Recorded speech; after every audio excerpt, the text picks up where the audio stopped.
ng Bangon Sambayanan. Please stand up. Bangon Sambayanan People's Movement. Ito po ang maraming salamat. Ito po ang pinipigilan na mag-rally. Dahil natatakot si Marcos dito na kapag itong lumaksa sa lansangan, may kalalagyan siya. So leaders po ito ng dating area ng Kadamay.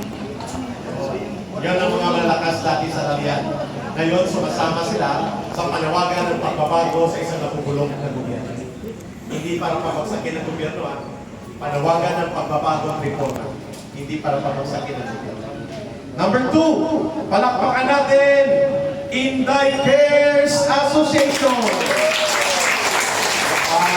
Ayan ang pinakamarami.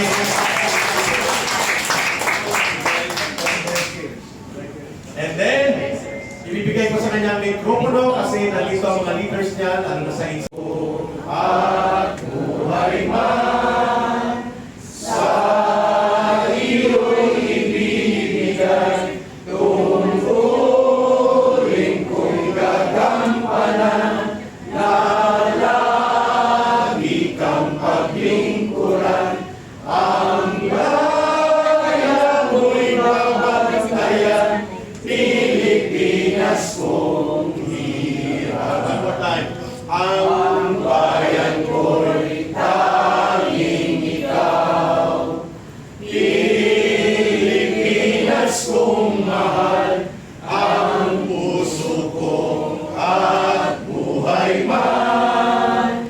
Sa iyo'y ibibigay, tungkulin ko'y gagampanan, na lagi kang paglingkuran, ang laya mo'y babantayan, Pilipinas kong hirap. Maraming salamat. You may take your seat. And also as a lawyer, ano po masasabi niyo doon? Siguro kailangan liwanagin sa ating kasundaluhan, sa ating kapulisan, yung mga uniform personnel, yung ibig sabihin ng non-partisan, ano. Mas effective ito, mas applicable ito dun sa panahon ng election eh. You are not allowed to take sides. Okay lang yun during election. Pero after election, sa situation ngayon, I don't think non-partisanship applies. Katulad ng ginawa ni Colonel Odi, katulad ng sinabi ko kanina, ibig ba't sabihin pag nag-withdraw ka ng support sa presidente, you're being partisan already. So I don't think even that prohibition against non-partisanship was violated by Colonel Odi. I think dapat nga at this point in time manindigan tayo.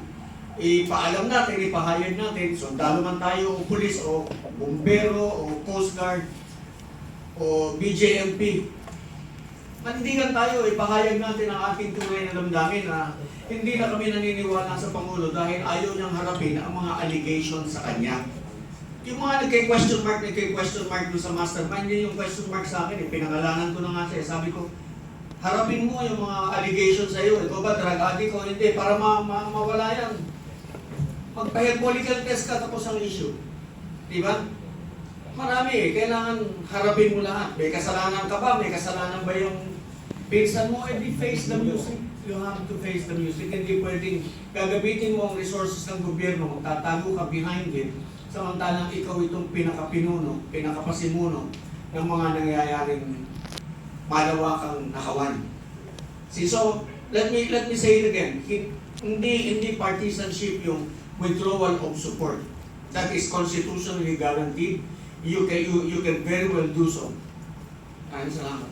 Mabait daw po kasi ang yung Pangulo natin. Ano? Mabait daw po kasi yung Pangulo natin. So, and I hope that is not Oo nga, covered. sobrang bait What I niya don't nagsalita. understand actually is, sinasabi di ba 56% is admin. Kanina, tuhugin ko lang, sabi ni Ma'am Benny, ang nangyayari ngayon, marami ang nananahimik dahil takot. Pero marami din sa mga nagsasalita ang pinapatahimik. Hindi lang dahil takot, tinatakot sila. Di ba? I remember yung campaign nga na mahiya naman kayo, ang nangyari noon, yung mga contractors pa lang yung tinitira, sobrang excited ng gobyerno natin, yung admin natin. Kaya lang later on, lumabas yung mga testimonies, papalapit na doon sa palasyo, sa mga politiko, ang nangyari, pinapatay siya. At yung mga nagsasalita, mukhang may pattern na tinatakot talaga siya. And if you come to think of it, importante ito because the institution is being used right now. Because in a way, parang they really move fast against some critics. Gaya na nangyari kay Colonel Mangaw and also kay Congressman Leviste. Any one of you would like to comment on that? Alam mo, Rob, yung kay Congressman Leviste, siguro ang komentaryo ko doon, bihira tayong makakita ng bata, neophyte, na lumalaban sa sistema. Sinampulan nila si Congressman Marsaga.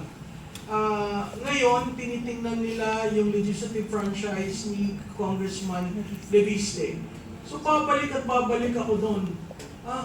Yung tax, yung estate tax ba nabayaran na? Kasi kailangan maging patas. Babanatan mo si Congressman Leviste, siguraduhin mo wala kang butas. Siguraduhin mo nag-due diligence ka at walang utang ang pamilya sa bansa. Biro mo kung ang nawala sa atin ay 1.5 trillion at yun ay ilang dolyares na nasa million ba o billion? Ang laki. At this time,